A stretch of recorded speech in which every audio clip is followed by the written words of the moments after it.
warahmatullahi wabarakatuh.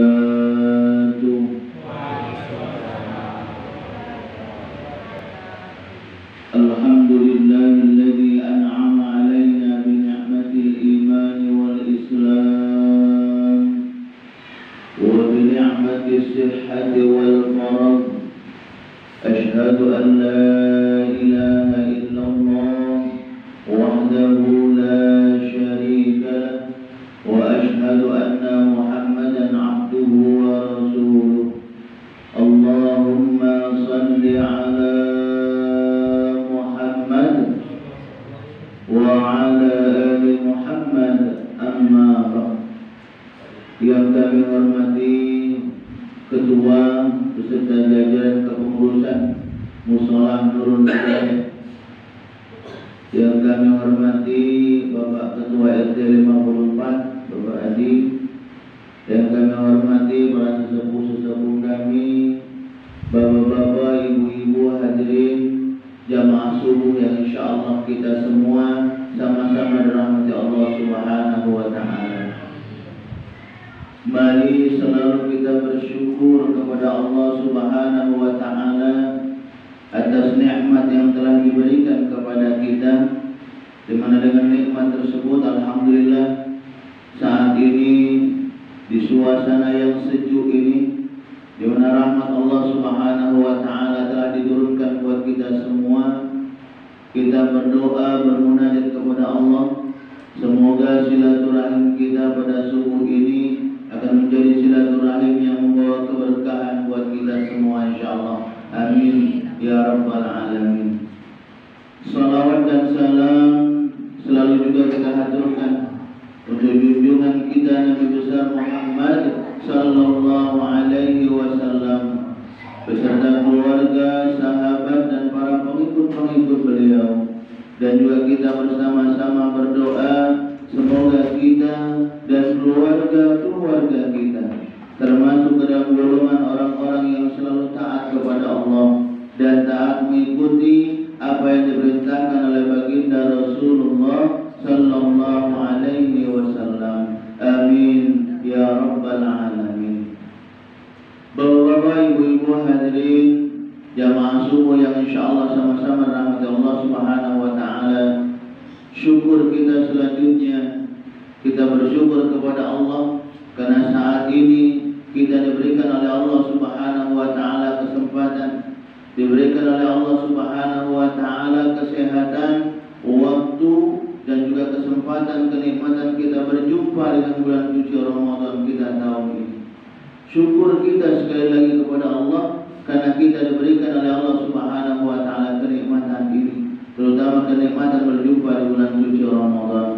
Karena kita tahu bulan Ramadan ini merupakan bulan yang mulia, bulan yang agung, bulan yang penuh di dalamnya rahmat dan kasih sayang Allah Subhanahu wa taala, bulan yang penuh ampunan maghfirah buat kita manusia. Subhanallah, kesempatan yang berharga ini, nikmat yang mahal yang Allah berikan kepada kita ini, jangan sampai kita lewatkan begitu saja. Jangan sampai Ramadan ini tidak kita manfaatkan dengan benar-benar untuk kita beribadah kepada Allah Subhanahu wa taala.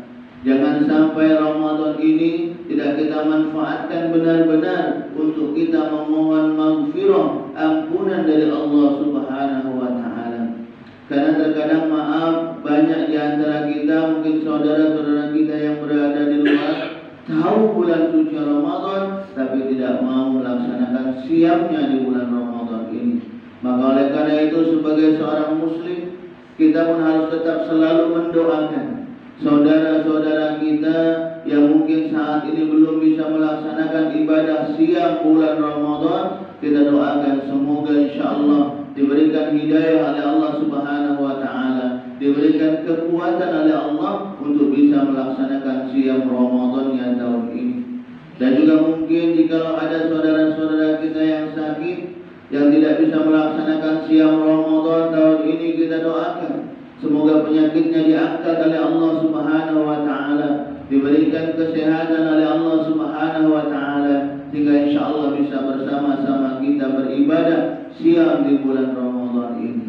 Karena subhanallah sekali lagi rugi kita kalau Ramadan ini tidak kita manfaatkan benar-benar. Apalagi kita manusia Bapak Ibu, terkadang banyak khilaf, banyak salah yang kita lakukan, banyak sekali tentunya dosa yang kita lakukan, baik disengaja ataupun tidak kita disengaja. Maka oleh karena itu dengan kesempatan datangnya bulan suci Ramadan ini, kita dipertemukan oleh Allah dengan bulan suci Ramadan ini merupakan tanda kasih sayang Allah kepada kita. Tanda kasih sayang Allah kepada kita hamba-Nya. Allah tidak ingin kita ini terjerumus dalam dosa yang panjang, terjerumus dalam hal-hal yang tidak diridhai oleh Allah Subhanahu wa taala. Maka oleh karena itu dengan datangnya bulan suci Ramadan inilah tempat kita melakukan tazkiyatun nafs, tempat kita membersihkan diri kita, tempat kita sekali lagi memohon ampunan kepada Allah Subhanahu wa taala, tempat kita memperbaiki diri kita. Kalau yang selama ini kita masih banyak kesalahan, banyak khilaf, banyak lalai dalam hal ibadahnya kepada Allah Subhanahu wa taala, yuk di bulan Ramadan ini kita bersama-sama mengisi, memohon kepada Allah Subhanahu wa taala agar khilaf dan salah kita diampunkan oleh Allah Subhanahu wa taala. Tapi jangan selalu nanti ini dijadikan andalan. Kata Pak Ustaz, bulan Ramadan baik agak minta ampunannya. Jadi 11 bulan sebelum Ramadan ataukah setelah Ramadan biasa baik. Jangan. Dia menganggapan, sudah kali kita minta ampun bulan Ramadan, biarlah sekarang kita dosa sholat, biarlah sekarang kita banyak melakukan hal-hal yang dilarang Allah, ketika bulan Ramadan minta ampun, jangan. Kenapa? Karena kita tidak tahu apakah tahun depan kaki kita bisa berjumpa dengan Ramadan atau tidak. Kita tidak tahu. Maka oleh karena itu yang ada di hadapan kita ini kita pergunakan dengan benar-benar. Bab pepatah Arab itu mengatakan, baydul yawam, telur hari ini itu lebih baik daripada roti esok hari. Jadi makan ubi hari ini ada di depan kita itu lebih baik daripada kita kepengen makan roti tapi besok makan baik. Belum tentu, rugi kita. Jadi mengharapkan yang bagus, mengharapkan yang enak, tapi nanti bukannya sekarang dipergunakan. Jadi rugi kita. Maka oleh karena itu saat ini yang ada di hadapan kita ini bulan suci Ramadan, bulan kita untuk melakukan siyam, bulan kita untuk banyak beribadah, bulan kita untuk banyak membaca Al-Quran. Yuk saat ini kita pergunakan ini. Masih ada waktu saat ini. Masih ada waktu. Sekali lagi, kalau kita masih kurang ibadahnya, belum melaksanakan sholatnya, terutama masih belum cukup 5 waktunya, mungkin karena usaha kita, karena pekerjaan kita dunia, belum cukup, ibadah kita belum maksimal kepada Allah, yuk kita perbaiki. Karena kita ini Bapak Ibu berharap kalau bisa semua apa yang kita lakukan di dunia ini bernilai ibadah di hadapan Allah Subhanahu wa taala. Karena sesuai dengan Allah perintahkan kepada kita, wa ma khalaqtul jinna wal insa illa liya'budun. Dan tidak aku ciptakan jin dan manusia, kata Allah, kecuali hanya untuk beribadah kepada. Inilah tugas kita yang pertama, beribadah kepada Allah Subhanahu wa ta'ala. Kenapa Allah memerintahkan kita untuk beribadah kepada Allah Subhanahu wa ta'ala, lalu menjalankan perintah Allah Subhanahu wa ta'ala? Karena syaitan yang selalu membisikkan kepada kita, syaitan yang sudah membuat perjanjian kepada Allah Subhanahu wa taala tatkala dikeluarkan dari surga Allah Subhanahu wa taala, karena tidak mau sujud kepada Adam, akhirnya dikeluarkan oleh Allah Subhanahu wa taala dari surga Allah Subhanahu wa taala. Saat dikeluarkan oleh Allah Subhanahu wa taala, syaitan berkata kepada Allah Subhanahu wa taala, ngomong sama Allah, negosiasi kalau batu kita. Merasa dirinya mungkin diciptakan dari api, kalau masuk api neraka itu tidak mungkin kebakar, kata dia. Padahal alhamdulillah, kalau kita berbicara masalah panasnya api neraka, alhamdulillah, kita nggak usah jauh-jauh panasnya api neraka, panasnya dunia saja, panas puntung rokok lagi kita tidak tahan, puntung rokok lagi tidak tahan, apalagi nak panasnya dunia, panasnya api neraka Allah Subhanahu wa taala. Tapi syaitan merasa sombong dia. Ketika disuruh sujud untuk kepada Adam tidak mau sujud. Kenapa? Karena aku diciptakan dari api, Adam dari tanah, Adam lebih rendah dari aku, manusia itu lebih rendah dari aku. Karena kesombongannya itu syaitan diusir dari Allah Subhanahu wa taala, dari surganya Allah Subhanahu wa taala. Ketika diusir, tadi kami katakan di awal, syaitan buat kesepakatan sama Allah, ya Allah, boleh kau keluarkan aku dari surga ini, kata syaitan. Tapi tangguhkan aku, jangan kau masukkan aku ke dalam neraka dulu. Ngapo, kata Allah? Kalau bahasa kita ya, karena aku nak ngajak umatnya Nabi Adam, nak ngajak manusia sebanyak-banyaknya agar lalai dari perintah, agar dia masuk ikut sama aku ke dalam neraka Allah Subhanahu wa taala. Ini syaitan. Makanya syaitan itu kalau goda manusia macam-macam cara, dari depan goda, dari belakang, dari kanan, dari kiri, dari atas. Dari atas dapat cek, karena atas itu punya Allah. Menggoda manusia dari berbagai macam cara.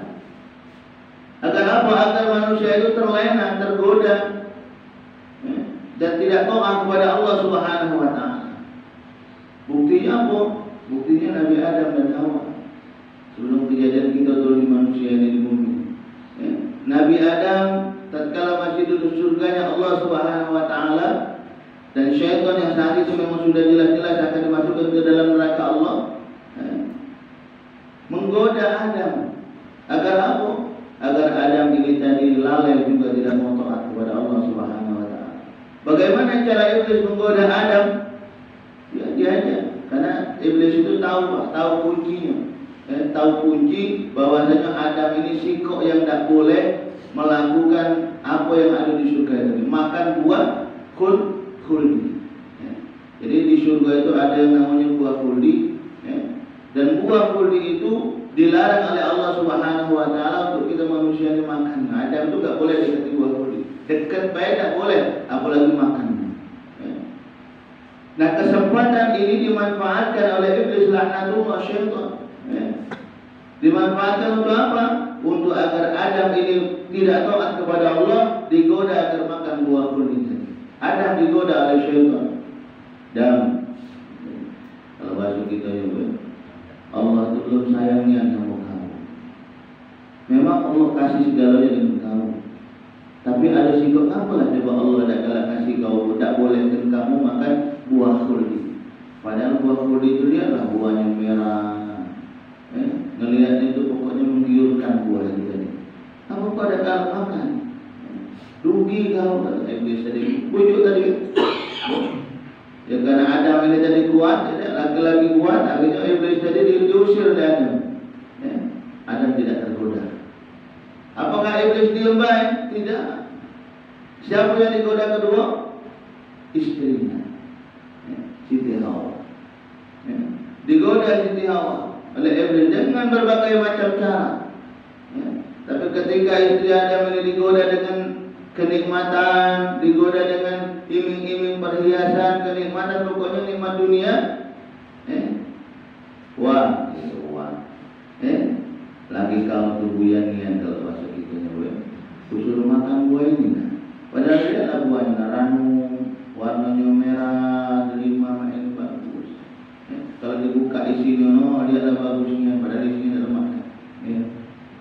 Dibuka isinya, lagi kamu dagangan. Cobalah kau cicip buah ini. Kalau kau tidak percaya kalau bahasa kita ini, dia menggoda terus, digoda. Akhirnya singkat ceritamu, Siti Hawa tergoda makan buah khuldi.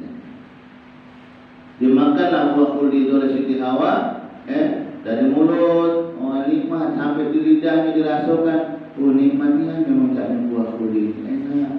Ngomong sama lakinya dari bapaknya. Nabi Adam alaihissalam ngomong, kan baru nikah juga, jadi bukan masih lemah buah khuldi ini, rasanya dia tak makan di tenggorokan, cobalah, ya namanya suami cinta dengan bini tadi, kalau sudah cinta itu biasanya kalau iyalah itu, dia namanya cinta, bakal kata hubung itu kan, teh kucing rasa coklat, takut tak boleh najuan itu, teh kucing rasa saking cintanya tadi, akhirnya apa? Akhirnya milu pula Nabi Adam makan buah khuldi. Ketika makan makan buah kuldi, Nabi Adam tadi sudah merasakan masuk, baru sampai di tenggorokan ditegur oleh Allah Subhanahu wa taala. Adam, ngapa engkau melakukan ini? Kenapa engkau makan buah kuldi ini padahal sudah jelas-jelas aku melarang?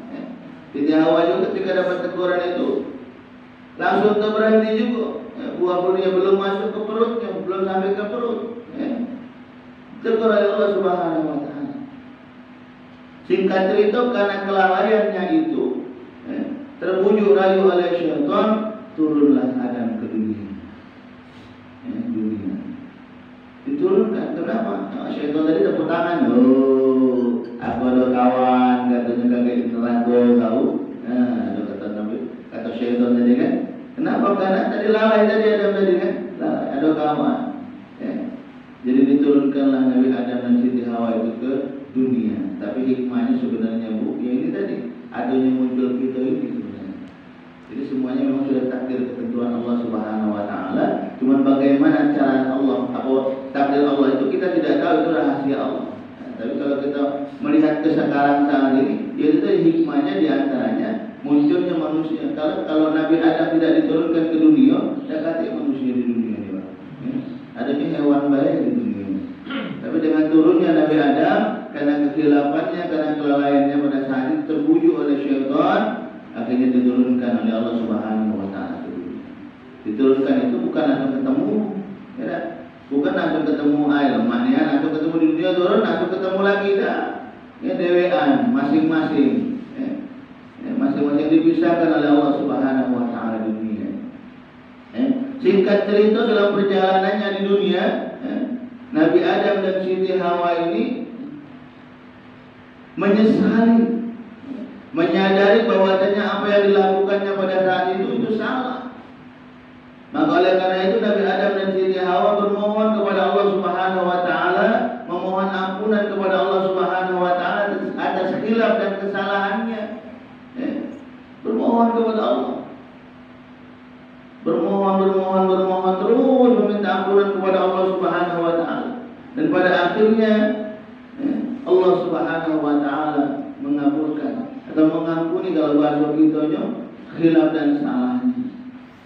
Dan singkat cerita, pada saat itu Nabi Adam dan Hawa dipertemukan oleh Allah Subhanahu wa taala di Jabal Rahmah. Mulailah awal kehidupan manusia. Mulai bersama senang ketemu Nabi Adam dan Hawa dulu. Jadi Bapak Ibu hadirin yang insyaallah sama-sama rahmat Allah Subhanahu wa taala, hikmah yang ada di balik cerita ini, kalau kita melihat ini Nabi Adam dan Siti Hawa. Orang pertama yang memang uang yang insyaallah diciptakan langsung oleh Allah Subhanahu wa taala. Langsung dari Allah Subhanahu wa taala.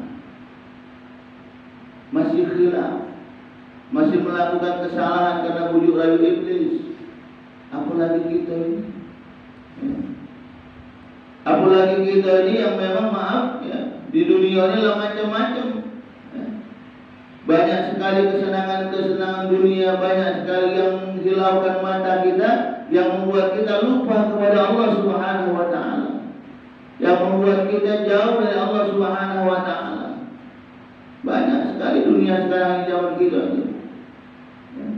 Maka oleh karena itu sekali lagi, ketika kita merasakan, ketika kita mengakui bahwasanya memang kita ini banyak dosanya, banyak salahnya, banyak khilafnya, maka cepatlah kita mohon ampunan dari Allah Subhanahu wa taala.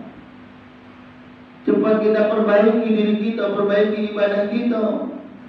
Jangan kita masih santai-santai baik. Memang Bu, Allah itu tidak kejam. Kalau bangsa Allah itu kejam, melihat ada orang yang tidak taat kepadanya, tidak mau menurut perintah Allah Subhanahu wa taala, ketika Allah memerintahkan untuk melakukan ibadah sholat misalnya, jagalah sholat, kalau Allah itu kejam dengan kita langsung dikepung gitu, no, kalau ini subuh sudah siang masih belum bangun misalnya kan, lah dipanggil ke azan tadi lah ceramah pula masih tak bangun pula, dikirim malaikat Allah langsung dikepungi pakai besi, aduh mati gitu, kira-kira kalau main tuh mana lah kira-kira, tak kata kalau yang tak sholat kalau, tapi Allah tidak main itu, kenapa? Karena Allah Maha Rahman. kasih sayang. Jadi Allah tidak, silakan biarlah. Manusia nak manusia silakan. Tinggal kaget, hati-hati kata Allah.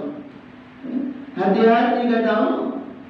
Bahwasanya setiap perbuatan yang dilakukan oleh kita manusia ini semuanya nanti akan dimintai pertanggungjawaban oleh Allah Subhanahu wa taala.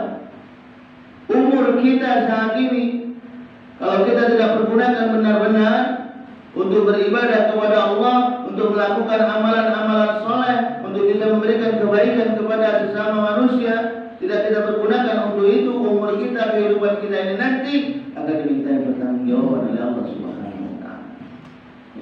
Dimintai pertanggungjawaban. Kalau kita baik, insyaallah kebaikan akan Allah berikan kepada kita. Tapi kalau kita buruk dalam kehidupan ini, banyak lalainya, jadi kami katakan dewa tidak ibadahnya tidak terjaga, siamnya tidak dilakukan, masih sering ngomongin uang misalnya, masih galak jeludiin uang, ngerumpinya masih kuat, minjem sama rentenirnya masih kuat, misalnya. Kalau di sini KT berarti, KT insyaallah KT situ. Insyaallah. Kalau masih seperti itu, na'udzubillah, keburukan yang kita lakukan. Karena Allah Subhanahu wa taala mengatakan, "Wa may ya'mal mithqala dzarratin khairan yarah wa may ya'mal mithqala dzarratin syarran yarah." Setiap kebaikan yang kita lakukan, maka kebaikan itu nanti akan kembali kepada kita. Kembali kepada kita. Ibadah yang kita lakukan hari ini, ibadah siang, ibadah sholat kita, mungkin kita berinfak, kita beramal-amal yang lainnya. Kalau itu semua kita ikhlas mencari keridhaan Allah, insya Allah itu semua nanti akan kembali kepada kita. Akan kembali kepada kita, memberikan kebahagiaan kepada kita. Maka itu juga ketika kita di dunia ini tidak ibadah, siangnya tidak dilakukan, tadi banyak melakukan hal-hal yang dilarang oleh Allah Subhanahu wa taala, keburukan yang dilakukan, maka keburukan itu pun nanti akan datang kepada kita. Walaupun mungkin kita sembunyikan keburukan itu tidak ketahuan, misalnya kan, disuruh subuh nyumput misalnya kan, kayak ngomong ditanya, nak, apa ya nak subuh? Lah bangun apa tidak kita tidak tahu, pada ditanya kita sudah mak subuh, padahal belum bangun. Iya, cuma pindah tempat baik. Itu anak-anak kita sekarang baik. Iya mak. Begitu kan, karena kita juga punya anak. Tapi jangan lalu kita lepas tangan, jangan. Kita sebagai orang tua, kita sebagai keluarga, kita sebagai saudara sesama muslim, kita tetap harus selalu mengingatkan, wa tawasau bil haq wa tawasau bis sabr. Saling mengingatkan. Bagi dalam lingkungan keluarga kita sendiri dari yang terkecil, anak-anak kita, mungkin istri mengingatkan suaminya, suami mengingatkan istrinya, orang tua mengingatkan anaknya, anaknya mengingatkan kedua orang tuanya. Jikalau lalai dalam perintah Allah. Begitu juga dalam masyarakat lingkungan, Pak RT mengingatkan warganya, kamu juga RT bukan? Kami RT 53, Pak RT 54, sama-sama limunya. Insyaallah. Karena pecahan, kalau pecahan itu itulah ya. Jadi mengingatkan sesama warganya, bersama-sama kita mengajak warga kita, mana bila selalu bersama bertakwa billah, mendekatkan diri kita kepada Allah Subhanahu wa taala. Kalau bisa pintu kaki ketika maaf dipanggil oleh Allah, mati, sama-sama warga kita masuk ke dalam surga Allah Subhanahu wa taala. Jadi kami itu kemarin beberapa hari awal-awal Ramadan kemarin kan, rasa sedih ada, rasa bahagia ada. Kalau balik tarawih itu Bapak Ibu kan, banyak sekali dari warga dari kan, balik dari masjid ke rumah. Oh ternyata banyak itu warga kita yang sholat di masjid. Subhanallah, ada rasa bahagia. Kalau sudah di kampung ini tadi, di warga binaan kita tadi sudah sama-sama beribadah kepada Allah Subhanahu, bahagia rasanya kita nih. Sebagai pemimpin, baik itu tadi kami katakan dewa, pemimpin rumah tangga atau pemimpin masyarakat, bahagia. Kenapa? Karena kita ada usaha dan insya Allah usaha itu ada hasil. Kepemimpinan kita itu ada hasil. Bukan cuma kepemimpinan dalam arti keberhasilan itu dalam bentuk fisik saja, tapi mentalnya juga berhasil untuk mengajak ibadah kepada Allah Subhanahu wa taala. Karena kan pemimpin ini kan jadi diminta bertanggung jawab juga. Kullukum ra'in wa kullukum mas'ulun an ra'iyatihi.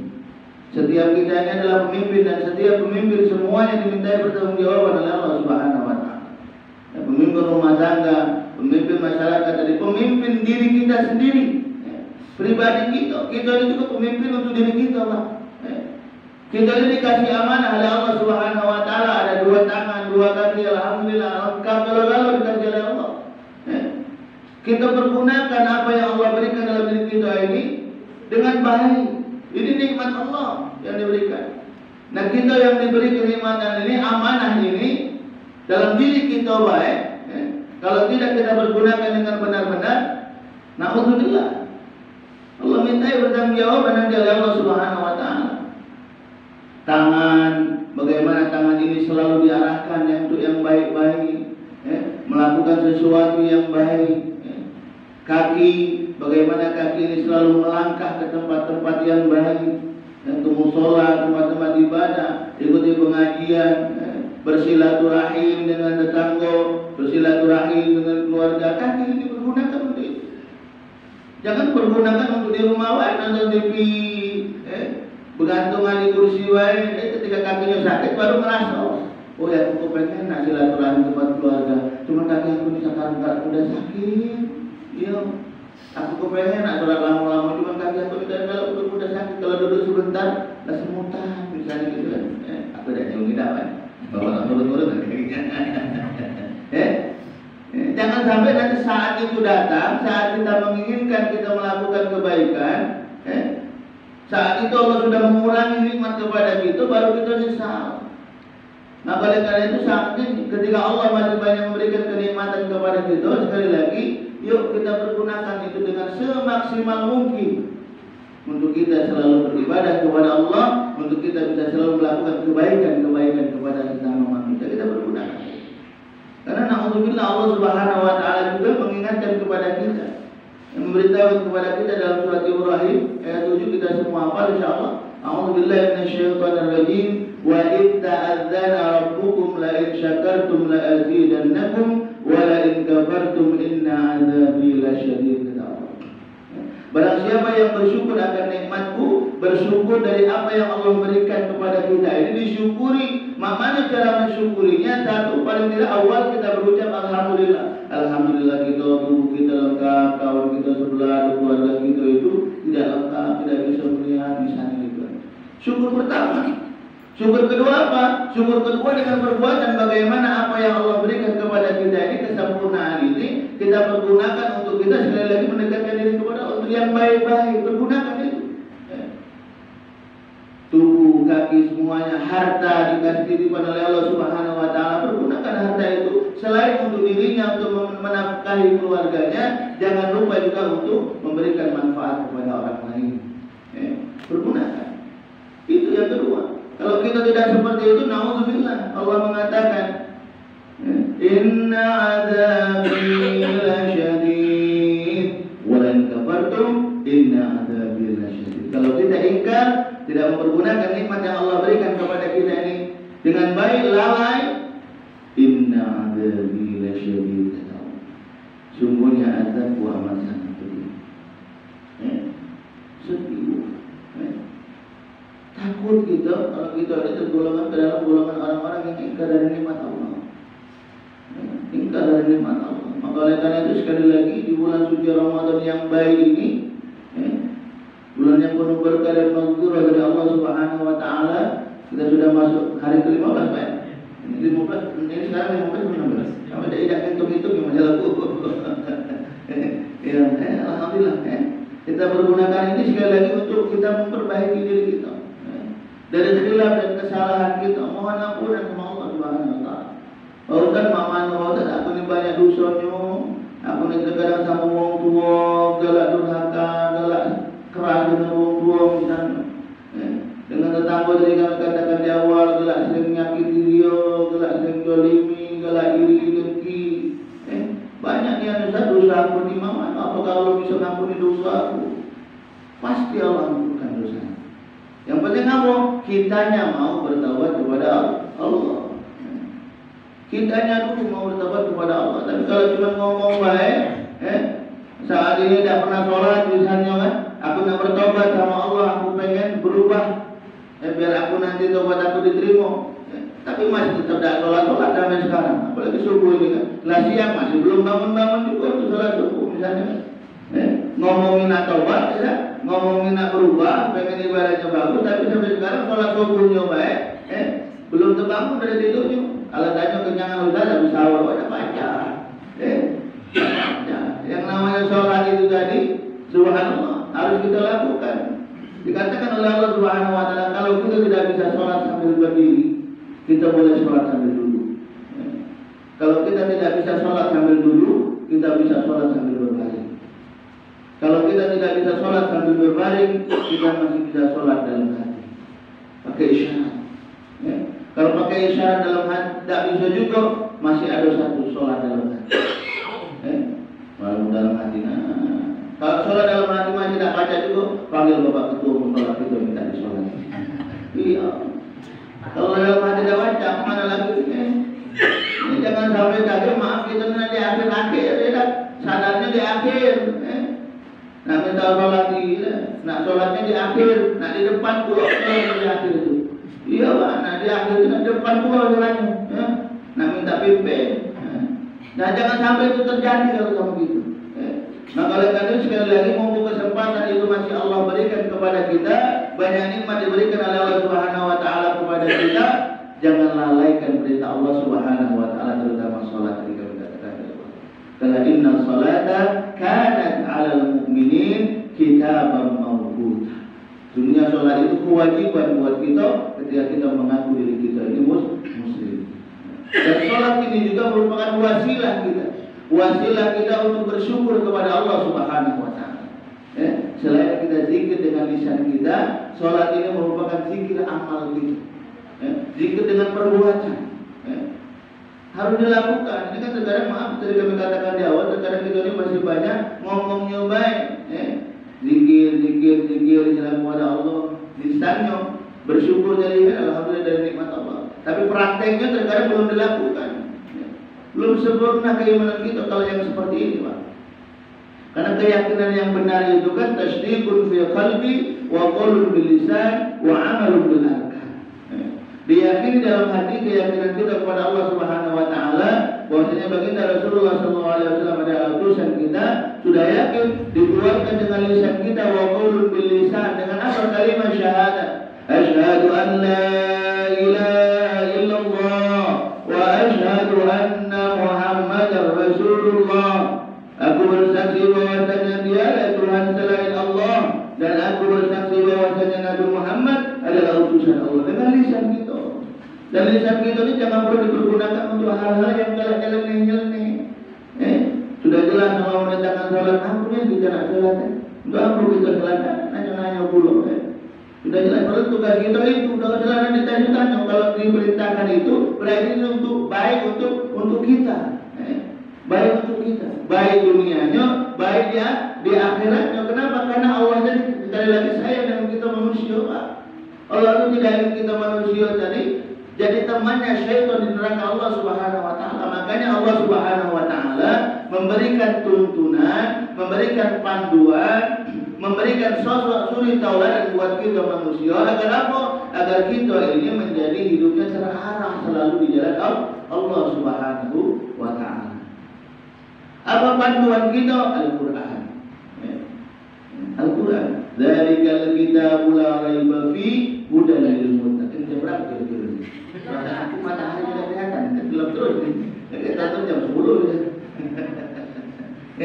Dzalikal kitabu la raiba fi hudan lil muttaqin. Itu kita tidak ada keraguan di dalamnya. Hudan, petunjuk bagi kita orang-orang yang bertakwa. Ya orang-orang yang bertakwa. Petunjuk itu yang pertama Al-Quran yang harus kita jadikan panduan sesuai dengan target Allah, dengan puasa kita ini. Allah kan menginginkan kita puasa ini tujuannya apa? Agar kita menjadi orang-orang yang bertakwa kepada Allah Subhanahu wa taala. Ya ayyuhalladzina amanu kutiba 'alaikumusiyam kama kutiba 'alal ladzina min qablikum la'allakum tattaqun. Dengan puasa kita berharap menjadi orang-orang yang bertakwa kepada Allah. Bagaimana caranya agar kita menjadi orang-orang yang bertakwa? Puasanya benar. Mana agar kita puasanya benar? Lihat di dalam Al-Quran. Lihat contoh yang dicontohkan oleh baginda Rasulullah sallallahu alaihi wasallam. Dilihat agar kita benar dalam puasanya tadi. Agar puasa kita punya kualitas di hadapan Allah Subhanahu wa taala, bernilai di mata Allah Subhanahu wa taala. Bukan puasanya cuma untuk kita baik. Karena dalam hadis dikatakan oleh baginda Rasulullah sallallahu alaihi wasallam, "Kam min sha'imin laisa lahu min siyamihi illa al-ju' wal 'aths." Ada di antara kita manusia yang kita berpuasa, tapi puasa kita tidak punya nilai di hadapan Allah Subhanahu wa taala. Apa yang kita dapatkan hanya ju' wal 'aths, hanya lapar dan dahaga saja. Kenapa bisa seperti ini? Padahal kita puasa sudah usaha iya. Karena dia puasa tapi dia tidak sholat. Sholatnya tidak terjaga. Dia puasa tapi masih galak ngomongin uang. Dia puasa tapi masih galak jualin uang. Dia puasa tapi masih galak melakukan hal-hal yang dilarang oleh Allah Subhanahu wa taala. Akhirnya puasanya tidak ada nilai di hadapan Allah. Pahalanya habis pahala puasanya. Kenapa? Karena dia melakukan sesuatu yang dilarang oleh Allah Subhanahu wa taala. Akhirnya tidak ada nilai di hadapan Allah. Maka oleh karena itu jangan sampai sekali lagi puasa kita tahun ini tidak berkualitas di hadapan Allah. Makanya selalu kita koreksi diri kita, selalu kita perbaiki diri kita introspeksi diri kita. Agar jangan sampai ibadah yang kita lakukan ini tidak ada nilai di hadapan Allah Subhanahu wa taala. Kita koreksi sama-sama Bapak Ibu. Kita ini sama baik manusia. Pasti banyak salah, banyak khilafnya ketika kita katakan di Allah. Maka oleh karena itu yakinlah kita kepada Allah Subhanahu wa taala. Dari kekhilafan kita minta ampunkan diri kita kepada Allah Subhanahu wa taala. Apalagi di bulan suci Ramadan ini. Dan jangan lupa selain kita minta ampun kepada Allah Subhanahu wa taala, kita pun mengharap syafaat, mengharapkan pertolongan dari Allah Subhanahu wa taala dengan baginda Rasulullah sallallahu alaihi wasallam. Jadi selain usaha kita Bapak Ibu, kita pun masih berharap syafaat dari baginda Rasulullah sallallahu alaihi wasallam agar kita di kehidupannya tenang dan diarahkan selalu di jalan yang baik. Dan untuk mengharapkan syafaat dari baginda Rasulullah sallallahu alaihi wasallam, apa yang kita lakukan? Kita dekati Rasulullah sallallahu alaihi wasallam. Bagaimana cara kita mendekati Rasulullah? Dengan kita banyak berselawat kepada baginda Rasulullah sallallahu alaihi wasallam. Oleh karena itu pada hari ini untuk menutup majelis kita, mari kita bersama-sama bersalawat kepada Nabi kita Muhammad sallallahu alaihi wasallam. Ya Nabi salam alaika, ya Rasul salam salam alaika, ya Habib salam alaika,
Assalamualaikum warahmatullahi wabarakatuh.